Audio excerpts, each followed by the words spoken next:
Phoenix. The Saints haven't officially locked up Jared Cook just yet, but he is as good as gone to New Orleans and are thrilled to have nabbed him, from what I've heard here at the league's annual meeting Sunday. The Patriots were interested in Cook and pursued him aggressively, according to Mike Reiss of ESPN. Cook would have provided the Patriots with a more than capable receiving threat at the tight end spot, someone who hauled in 68 catches on 99 targets for 896 yards, 13.2 yards per catch last season in a below-average passing offense. But, as Reiss writes, it seems as though New England's uncertain plans at tight end might have impacted Cook's decision. Bill Belichick and his front office, of course, are in a bit of a jam at the moment at that position.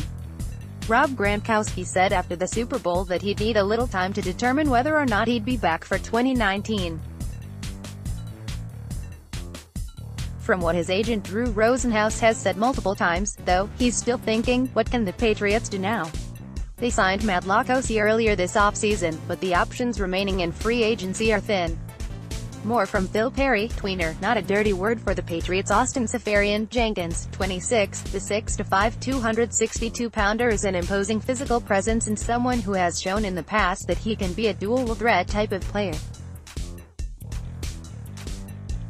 He played just 220 snaps in 5 games last season due to injury. He reportedly played through a core muscle injury before landing on IR, catching 11 passes for 90 yards and a touchdown that came in Week 2 against the Patriots.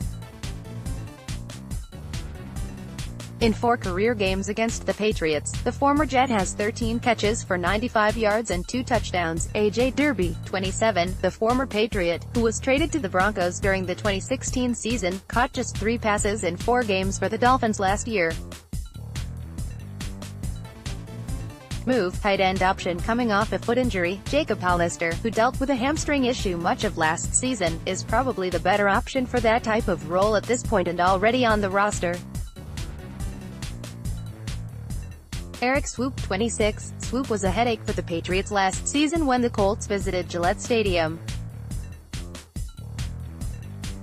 He reeled in 3 catches for 44 yards and a touchdown in Week 5, but he caught just 5 more passes the remainder of the season. He was claimed off of waivers by the Saints in December but reverted to Colts IR knee after failing his physical with New Orleans. Richard Rodgers, 27, the Saint. John Shrewsbury product spent his first 4 seasons in Green Bay, playing in all but 1 game in that span. He saw action in 7 games with the Eagles in 2018, catching just 1 pass on 1 target and 42 offensive snaps. Rodgers would be a bigger-bodied tight end, 6'4", 260 pounds. Lance Kendricks, 31, if the Patriots want someone who's proven to be durable over the course of a long career, maybe Kendricks is a stopgap option. In 8 pro seasons, he's missed just 3 games. He caught 19 passes for 170 yards and a score in Green Bay last year. Jermaine Gresham, 30, might also fall into this category. He's missed 12 games in 9 seasons. More from Phil Perry. 7-round Patriots mock draft. That's far from a murderer's row, but those are the bulk of the options at this point in free agency. The draft looks like the better opportunity for impactful tight ends.